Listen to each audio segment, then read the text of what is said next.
Ladies and gentlemen, I'm not Rianne Letchert. She was planned to do the ceremony but gets stuck in traffic jam.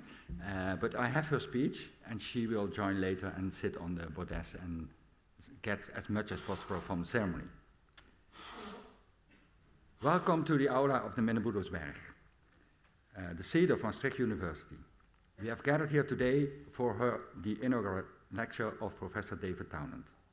Entitled, as you can see, We Are All Individuals, the Future of Health Law. David completed his Bachelor of Law in 1988 and the Master of Philosophy by Research in 1995, both in Sheffield. In 2012, he obtained his PhD cum laude at Maastricht University. But that's not enough. Rianne asked a little bit around, a few facts, nice facts, stay quiet.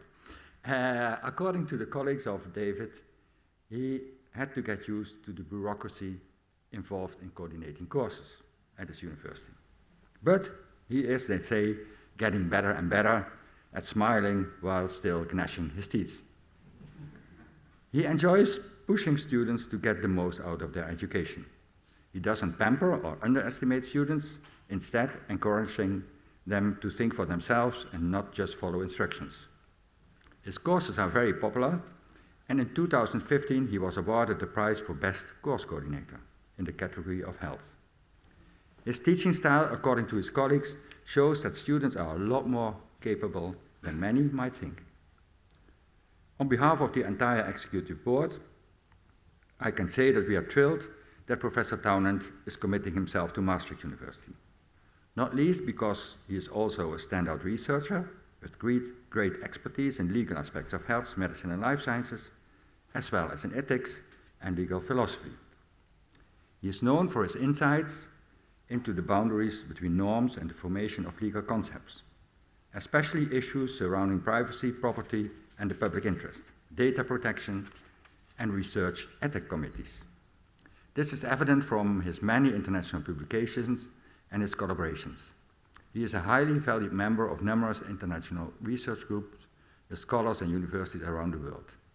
In short, Professor Townend is a top researcher with a clear vision of his field.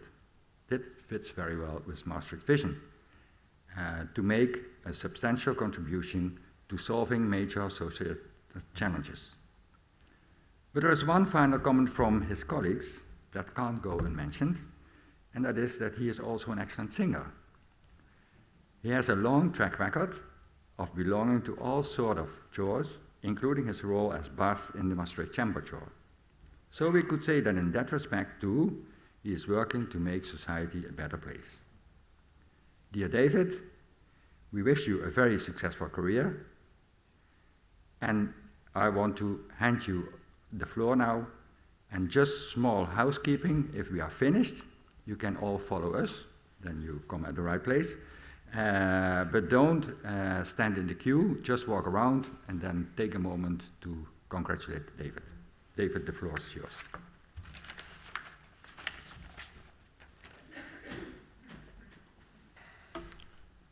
Pro-Rector, Mrs. Dean, highly esteemed guests, colleagues, students, friends. The last time I stood at this lectern, I started with one of my favourite scenes in a film. Then I used it to illustrate the central tension in genomics, that we are so very different and so very much the same.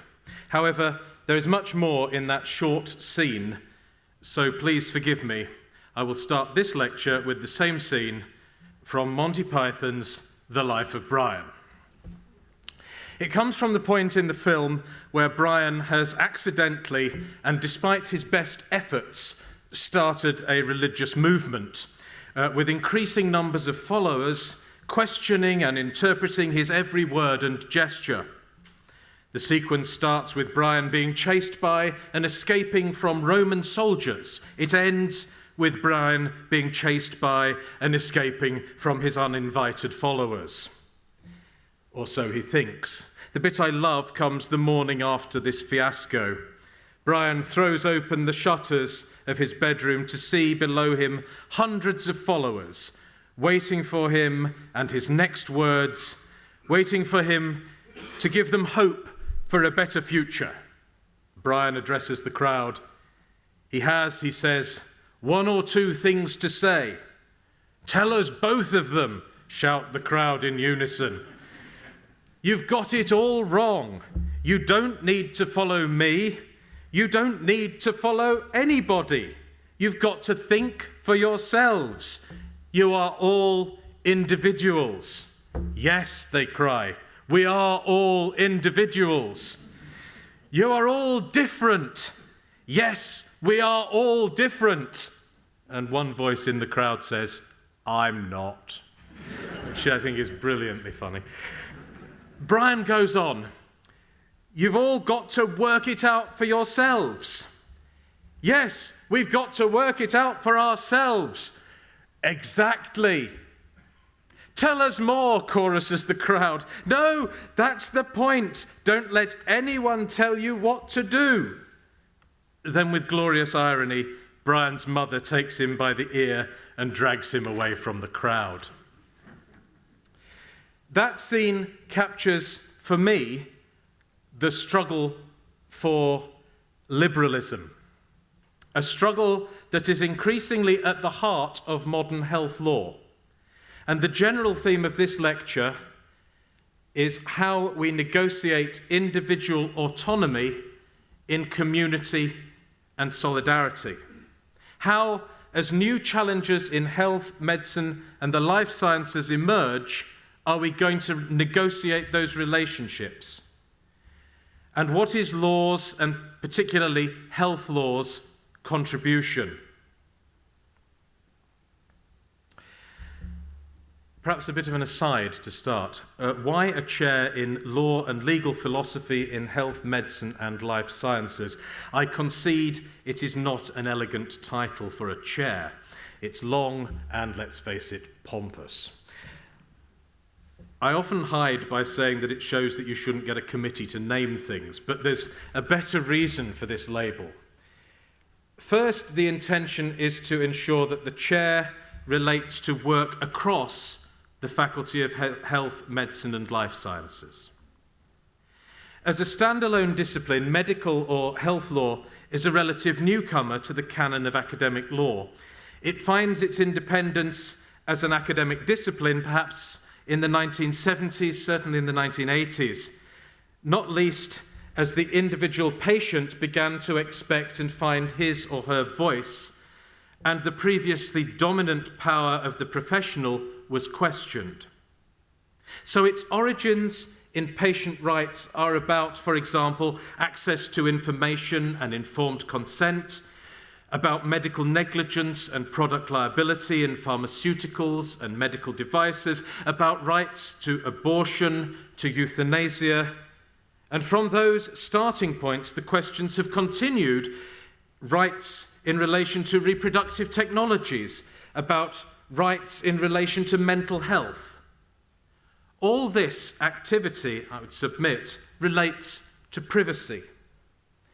In Anita Allen's typology of privacy, it relates to informational privacy, decisional privacy, and physical privacy. All activity to produce safeguards for rights of individual patients from before the cradle to the grave. Medical law concerns safeguards that are found in hard and soft law standards for health professionals and administrators. Whereas the discipline of modern health law is relatively young, law relating to health, medicine, and life sciences can be seen from much earlier. Modern public health has developed in an interesting way since the Industrial Revolution and rapid urbanization. In public works, for example, with the work on sewerage and cholera of Bazalgette and the engineer, and Snow the doctor in London in the 1850s and 60s. I put the slide of Bazalgette in because he has more ridiculous facial hair than I do, by the way. That's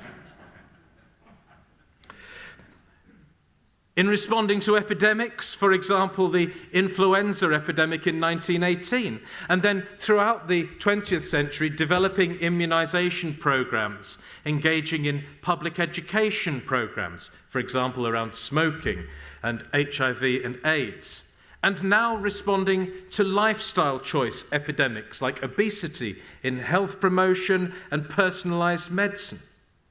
These public health issues relate to individuals in community, and law is a governance tool to facilitate the operation of these policies, not least in relation to requiring compliance or participation in the public interest.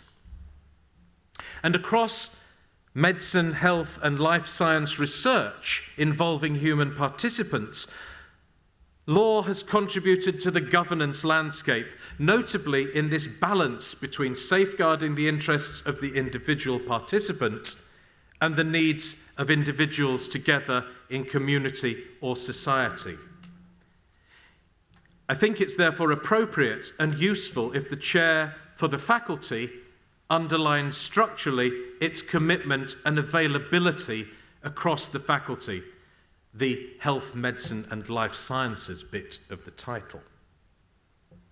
And law and legal philosophy, this goes for me much more to the heart of what an academic lawyer does. And I guess that a lot of you will be wondering what on earth an academic lawyer does. There are two ways of expressing this. The study of the law is essentially a study of consistency and coherence. That study can be an internal study of the consistency and coherence of the law. Do particular laws in relation to themselves and in relation to other laws, or the whole canon of law, fit together systematically on their own terms? Do they display, when exposed to ever deeper scrutiny, an internal logic? The study can also be of an external consistency and coherence. Do particular laws or the whole canon of law fit together systematically with other normative expectations or systems in society, or with other disciplinary ways of understanding, either practically or conceptually, the same situations?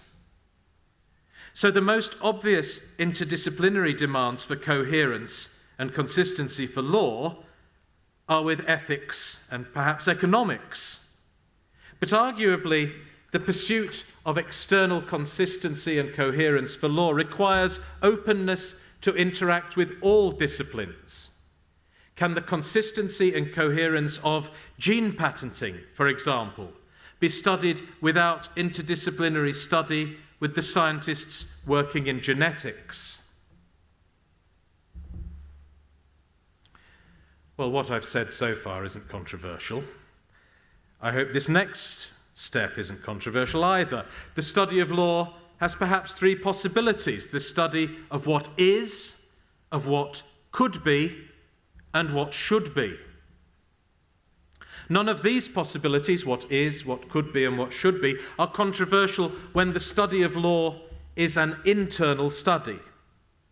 What should be in the internal consistency and coherence of law is found in an internal study within the internal logic of law. If Parliament has produced in its wisdom this canon of law, then it's the duty of academic lawyers not only to describe the canon, but to point out how it could and should be made to fit together rather better. But when the study of law includes external consistency, there is much greater controversy. What is and what could be are already interesting. The notion of what is itself is challenged by different claims to the interpretation and understanding of the law as an institution. Law's claims about itself, about justice and fairness, are questioned from other narratives, and law becomes vulnerable. What could be and what should be are torn open as the rhetorical claims of the law are laid bare in the face of other disciplines' narratives. And the law has to examine its own truth claims in the crucible of this academe. The next step is perhaps the most difficult. The study of law is always a political activity. Unlike other disciplines and arguably social institutions, law sets itself up for a fall within its own narrative. It makes the claim that it concerns justice and fairness. Sometimes further, law claims it is justice and fairness. And law has to be held accountable to those claims. Studying law is not a descriptive act. Making any conclusion about the coherence or consistency of the law, because law's stated business is justice and fairness, is about that political claim. When any of us comments about the law, we are contributing to law's narrative claims. We are making normative judgments, and as such, we cannot claim to be merely passive. Even when we are looking at the internal consistency and coherence of the law, the academic study of the law is always either challenging or reinforcing law's claim, law's hubris, that it is just, that it is right. So the law and legal philosophy bit reminds me, and I hope others, of the imperative of that critical study. So, we are all individuals, the future of health law. Perhaps it's useful if we think about three current practical issues. The case of CP, a child, and the first-tier tribunal, criminal injuries compensation, in the Court of Appeal in the UK in 2014. This case concerned an attempt by a child with fetal alcohol spectrum disorder to gain compensation from the Criminal Injuries Compensation Fund. In order to establish the claim, the child had to show a causal effect between the mother's drinking and her injuries, and that the drinking and those injuries constituted a criminal offence. Although for the application to the fund, the offence did not have to be prosecuted. The offence claimed was under the Offences Against the Person Act of 1861, Section 23, which I'm sure you'll all remember, says, "Whosoever shall unlawfully administer to any other person any poison or destructive or noxious thing, so as thereby to inflict upon such person any grievous bodily harm, shall be guilty of felony, and being convicted thereof shall be liable to be kept in penal servitude for a term not exceeding 10 years. The claim for compensation ultimately failed. But there is such an interesting set of questions in this emerging area, one that we're working on in the Governor Kremus Centrum here in the university. What is the status of the unborn child? What sort of alcohol levels are we talking about to induce the injuries? Is it just the heavily alcohol dependent whom we need to be concerned about? What are the needs of the children with the syndrome? Who must support them and on what grounds? Can and should mothers be required not to drink during pregnancy? Should women be required to adopt a precautionary approach to alcohol in contemplation of the possibility of pregnancy? Why is this just an issue for women? What about the father's relationship to alcohol during these times? Is this an isolated problem, or is it part of a wider problem about the cultural relationship that we have to alcohol? What about the power of the alcohol industry in this? What are the normative imperatives? What is law's role here? A second case. Personalised medicine in the Vale of York Clinical Commissioning Group in the UK. I don't mean them all to be UK cases, by the way. It's just that the UK tends to get a lot of things wrong. It has some very interesting things to address. On the 2nd of September 2016, the news media was alight with the story that a North Yorkshire health authority had published a policy that patients with a BMI, a body mass index, of 30 or over, and patients who smoked would be barred from certain non-life-threatening surgeries for a year unless they reduced their weight by 10%. This wasn't a clinical decision, not a matter of the danger of the surgery or the likely success of the surgery, as in, for example, gastric band decisions. Rather, it was purely economic. Universal health care, free at the point of use, is under threat in a period of austerity and a return to monetarism. The obese and smokers are the target. Again, a fascinating case. Here, there are interesting questions of administrative law. Under the NHS Constitution, all citizens have certain rights to healthcare on the basis of assessments of health needs, not economic considerations. Although the relationship between the two is indeed fascinating. Whom do you choose when the resources are scarce? It concerns a basic principle of administrative law that one cannot fetter one's discretions. A blanket exclusion in a discretionary decision area must be open to challenge. But more broadly, is this the logical operation of what we in the Netherlands have called the participation society? Can we demand certain behaviour from citizens, conformity to norms? Who sets these norms? On the basis of what authority? If it extends into, for example, dietary norms, how reliable is the evidence base upon which this will be built? What are the normative imperatives? What is law's role here? It was interesting because by the end of that day, the news media had published a further story about the retreat from the policy by the Vale of York Clinical Commissioning Group, but the toe had been dipped in the water. A third case, the sub-$1,000 genome and e-health. We have reached a stage where it costs less than $1,000 for a full genome sequencing of an individual. Admittedly, what's understood from that information is only a tiny proportion of the information that will soon be available, and our understanding will keep growing. It will not be long before health system managers see that it is cost-effective to sequence the whole genome of each of the people under their charge, rather than to rely on individual test procedures every time a genetic test is required. Now, imagine a time in a faraway jurisdiction, probably a different galaxy, blessed with sensible public sector IT purchasing strategies and realistic claims from IT providers, when e-health might work.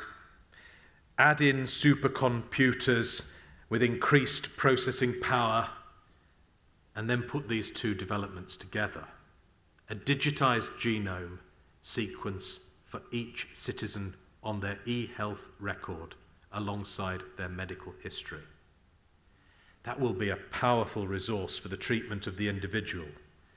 But think of what a resource that would be for medical research. A whole population biobank with the potential to link between jurisdictions. Think of the potential to interrogate such a resource, to ask not only why some individuals became ill, but why some individuals with similar profiles didn't become ill. This would, of course, not only be a matter of potential benefit, there would be massive potential harms. We know that personal medical data is abused currently. The potential for negative discrimination and other abuses with such a powerful resource will be enormous, not least in a post-privacy information transparency age. What are the normative imperatives? What is the role of law here? In Europe, we have the new data protection regulation. Yes, I'm sorry, we weren't going to get away without a mention of that. Arguably, it could provide the legal contribution to a governance framework for such a project. Such a project, arguably, should not operate through an opt-in consent.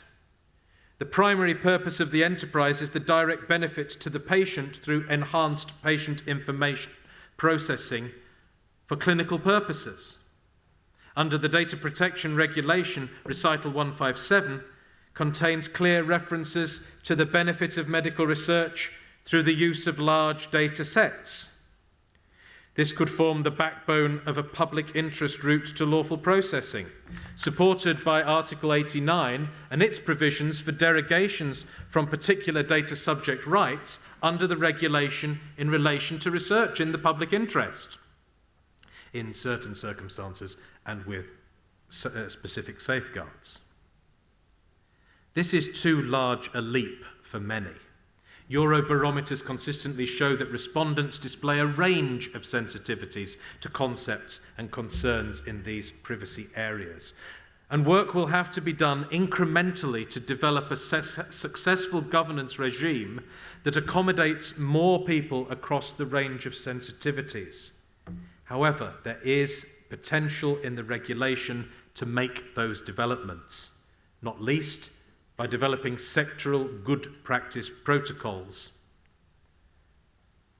under the regulation. Sorry, I forgot the slides for this, but you'll like them. This was in the Times and on the BBC News. What an extraordinary photograph to use. This is not a holiday snap. I'd just like that to be known. There's one that's very similar, but this isn't it. At the heart of all three of these current examples is the tension between the citizen as autonomous individual and as member of the solidarity-based collective. This goes to the question, what should the law be? And is captured in the less overtly legal question, when I have a choice, is it a completely free choice? The issue is one of moral compass, and arguably that is shared by the individual in society and the law in society. It is the question for the future of health law.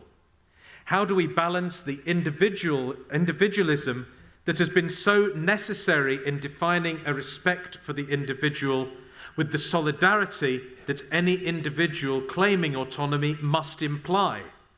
No man is an island, as the poet said. An internal reflection on the law, we will already understand from the three practical cases that I have outlined, will not answer the question, do I have a free choice? Law can be drafted to produce a rule that does or does not give such a free choice. At this point, I want to think about the external consistency and coherence of law and about if and how ethics and manners answer how one should behave when one has a choice. Traditional ethics discourses that often appear in relation to the law are what one might describe as single action-based ethics. Ethics atomized into self-contained questions. What should I do in a particular situation? How I respond will determine if I acted morally or ethically or not. The two classical go-to ethical theories are consequentialism and deontological theory. Consequentialism, perhaps best expressed in utilitarianism by Bentham and Mill, asks, in any given situation, what are the consequences of my actions? And I should strive to maximize the happiness for the greatest number. There are no supervening rights, so any consequence is weighed in the balance against the other factors in a given situation. Should I kill the boring lecturer? Well, he is pretty boring, but his family might be sad, and there'll be lots of forms, though he is pretty boring. Deontology answers the ethical question by pointing to constant duties. Kant expresses this through the categorical imperative. Treat others as ends in themselves, not merely as means to your ends. Do not instrumentalize others, but respect their autonomy. So the lecturer is safe with Kant. That's why Kant's so popular with so many lecturers. But there doesn't appear to be a problem about competing duties or rights. How, when there are multiple rights holders and limited resources or inevitable conflicts, can the supervening duties be maintained?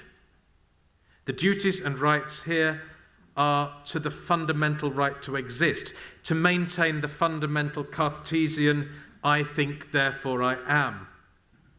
Other rights and duties only support that fundamental right, and so a claim to such a supporting right must itself be subject to the categorical imperative. No one can instrumentalize another by claiming and requiring his or her right in the face of an obviously more serious detriment to that other person. Do I then have a right to any choice? Is my individualism absolute? Well, clearly not from these two ethical perspectives. One must respect others and in turn be respected.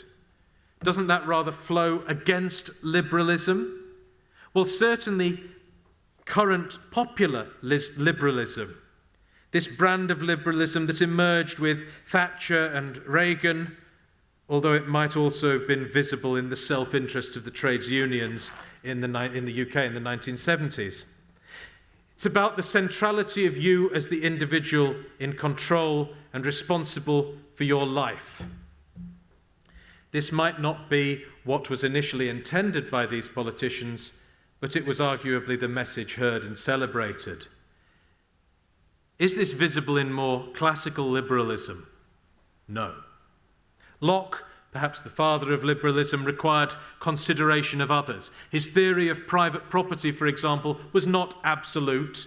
One can only claim private property when there is enough of the resource left for others. Adam Smith, before writing The Wealth of Nations, wrote The Theory of Moral Sentiments, outlining the basic underpinning conditions of moral solidarity that were necessary before the wealth of nations could be entertained. The moral requirement towards others is seen in Bentham, Mill and Kant.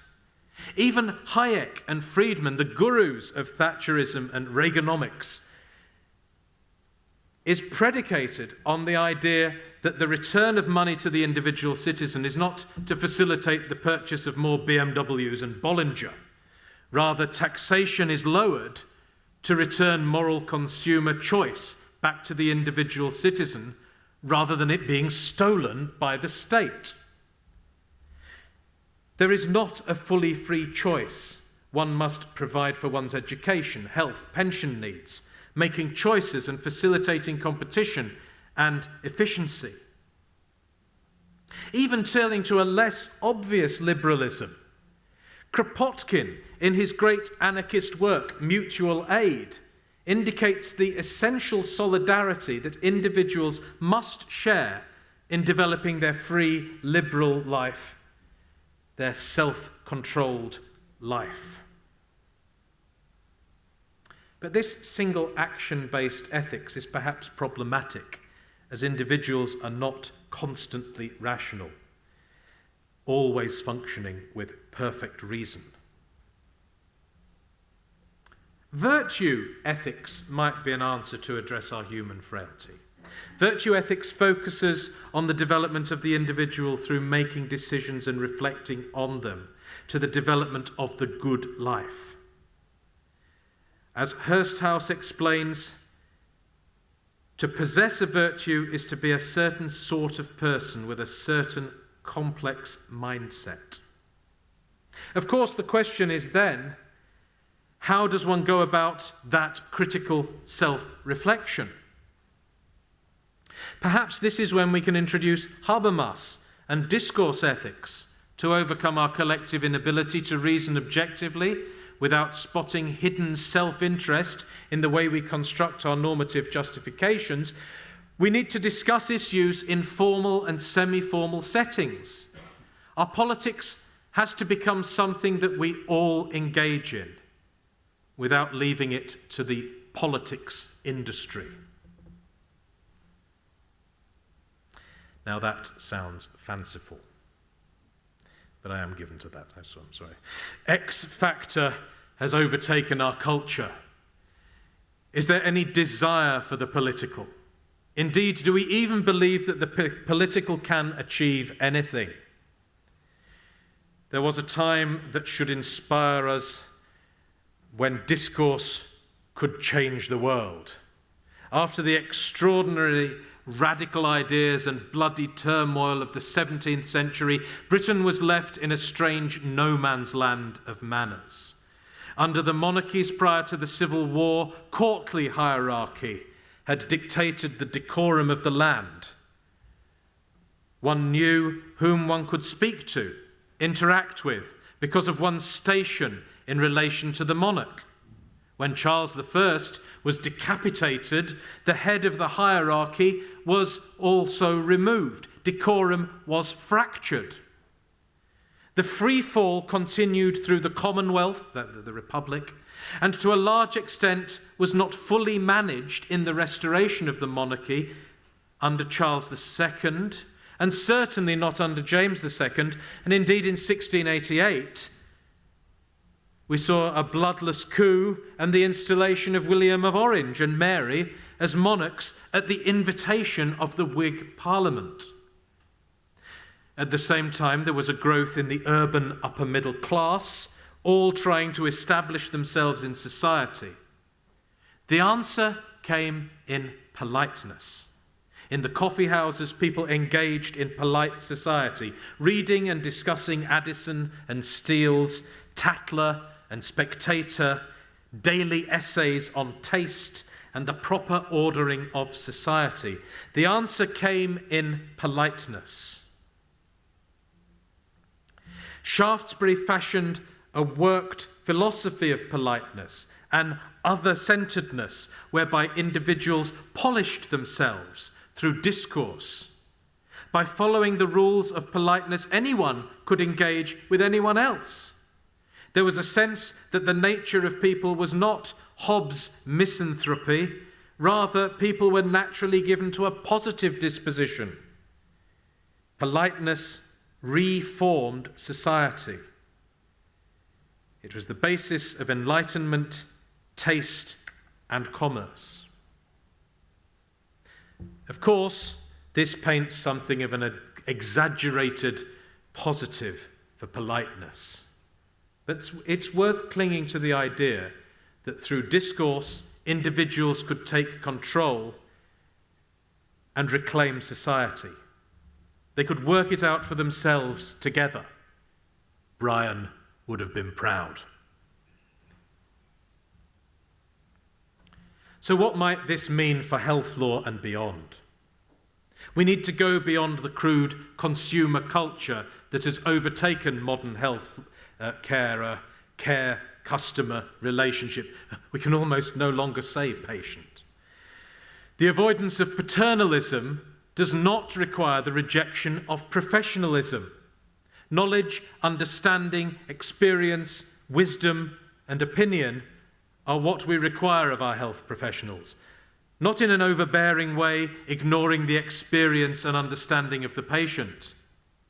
But we need to engage more regularly in discourse about our health care.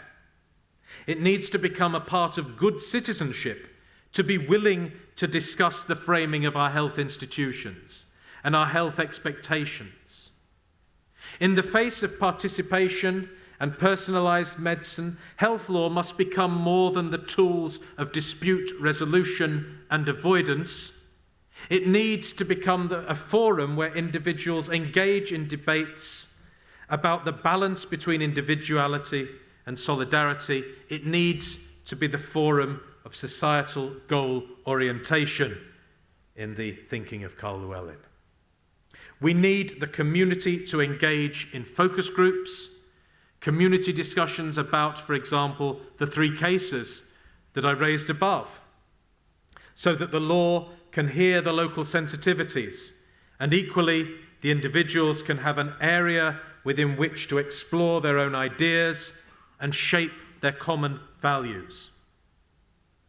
In life science governance, the same engagement is needed to hear the sensitivities of individuals regarding developments and directions in research.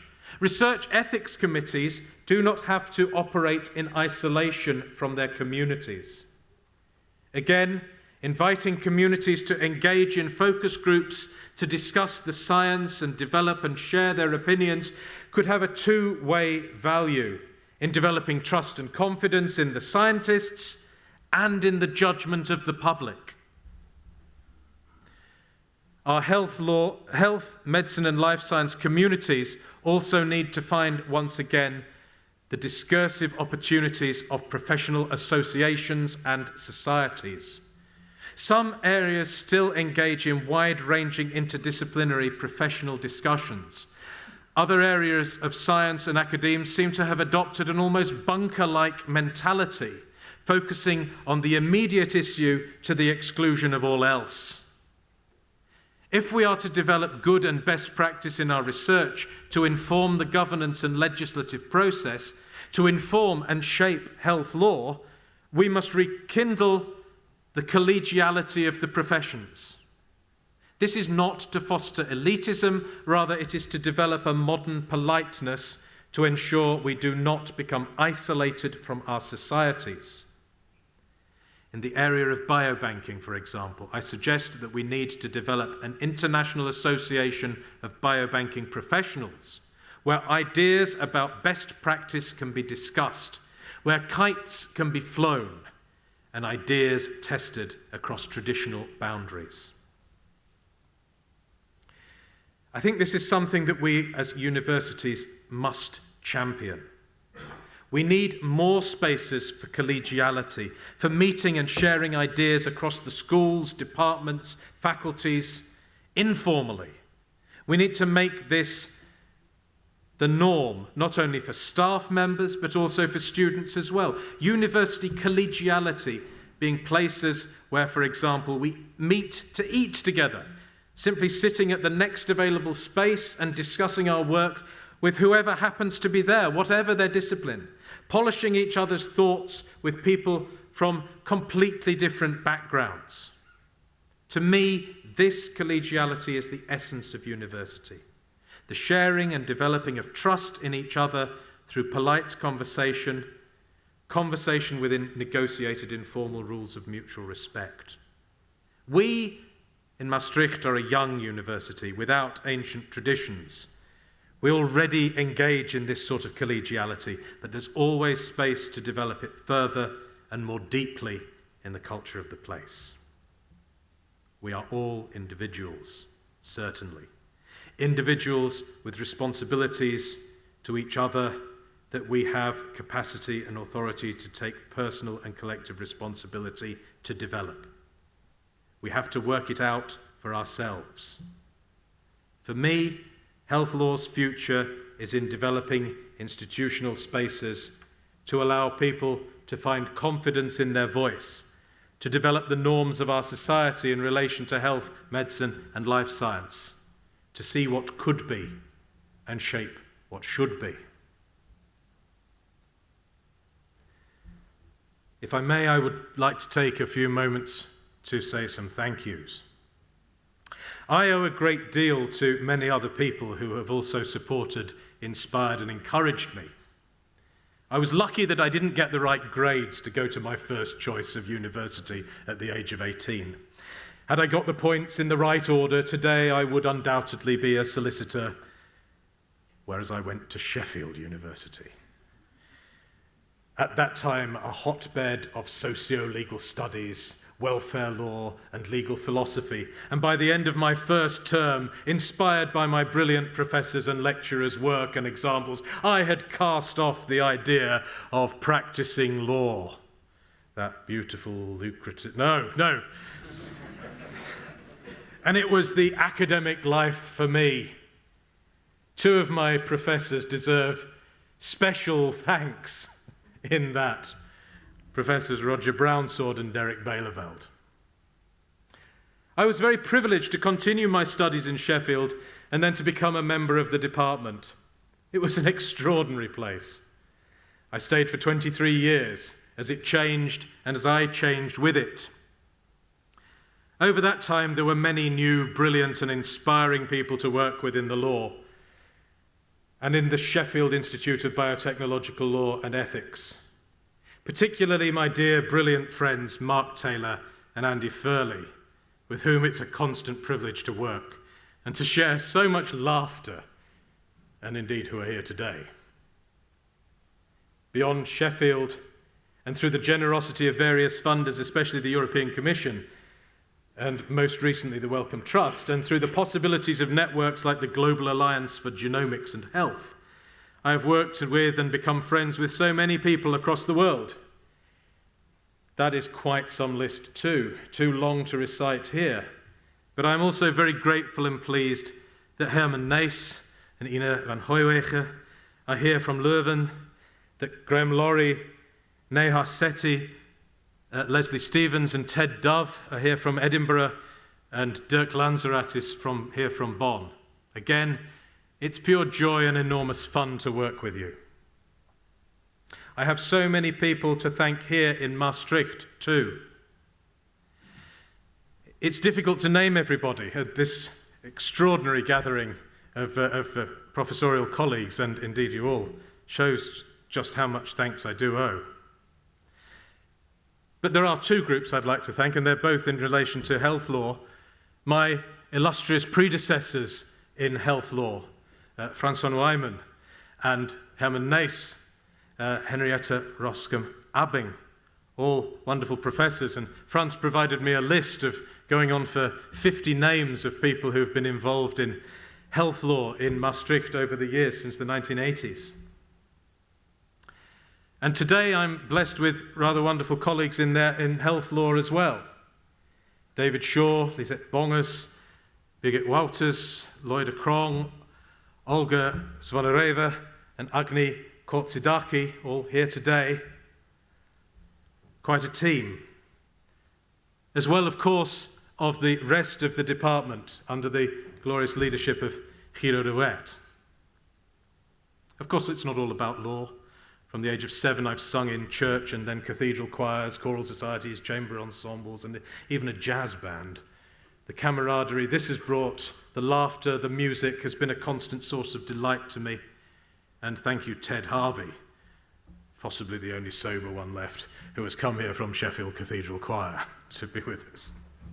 My greatest thanks, of course, are to my family, my parents, Margaret and Roy, Jill, my wife, Lottie and Alice, my daughters, Sarah and my sister.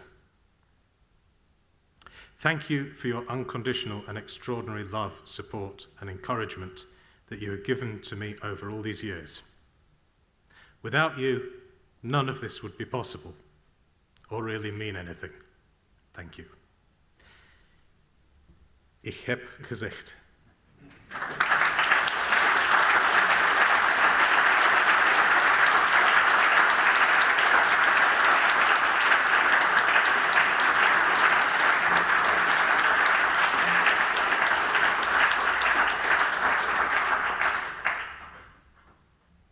Thank you, Prof. Townend, for this very clear lecture and many things you learned us.